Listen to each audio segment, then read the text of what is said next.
ചേച്ചി പറഞ്ഞു ഇതാണു നിന്റെ അച്ഛൻ. കവികളാണെന്ന് പറഞ്ഞ് ആളുകളെ മെനക്കെടുത്തുന്ന നിരവധി കഥാപാത്രങ്ങളെ സിനിമയിലും സീരിയലിലുമൊക്കെയായി നമ്മൾ കണ്ടിട്ടുണ്ട്.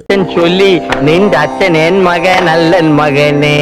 എങ്ങനെ? പ്രശസ്ത കവി KR ടോണി ഭാഷാഭൂഷണി മാസികയിൽ എഴുതിയ ജിജി എന്ന കവിത സോഷ്യൽ മീഡിയയിൽ വൈറലായി.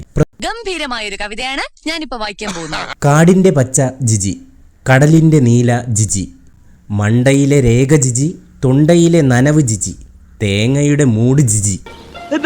തേങ്ങയുടെ മൂട് ജിജി. KR ടോണിയെ പോലെ പ്രശസ്തനായ കവിക്ക് ഇങ്ങനെ എഴുതാമെങ്കിൽ അതുപോലൊരു കവിയാണ് തട്ടിയും മുട്ടിയും സീരിയലിലെ അർജുന കവി. ജയകുമാർ പരമേശ്വരൻ പിള്ളയാണ് ഈ വേഷം ചെയ്ത് പ്രേക്ഷകരുടെ ഇഷ്ടം നേടിയത്. എന്നാൽ അദ്ദേഹം അടുത്തിടെ ഫേസ്ബുക്കിലിട്ട ഒരു പോസ്റ്റാണ് ചിരി പടർത്തുന്നത്. കവിതാ സംബന്ധിയായ ഒരു യൂട്യൂബ് ചാനൽ തുടങ്ങുന്നുവെന്നായിരുന്നു അദ്ദേഹത്തിന്റെ അറിയിപ്പ്. തന്റെ പുതിയ കവിതാ സമാഹാരത്തിന് അദ്ദേഹം കണ്ടെത്തിയ പേരായിരുന്നു രസകരം. കിളിതൂറിയ ആഞ്ഞിലിക്കുരു. കിളിതൂറിയ ആഞ്ഞിലിക്കുരു. അർജുന കവിയുടെ പണ്ടത്തെ പെർഫോമൻസൊക്കെ അറിയാവുന്ന പ്രേക്ഷകർ പരമേശ്വരൻ പിള്ളയുടെ കിളിതൂറിയ ആഞ്ഞിലിക്കുരുവിന് വമ്പൻ സപ്പോർട്ടാണ് നൽകിയത്. ഇതുപോലെ സുന്ദരമായ കവിതകളുമായി വരണമെന്നാണ് ആരാധകർ ആഗ്രഹിക്കുന്നത്. ഈ വാർത്ത ഇഷ്ടമായാൽ സബ്സ്ക്രൈബ് ചെയ്യൂ ബബിൾകം മീഡിയ.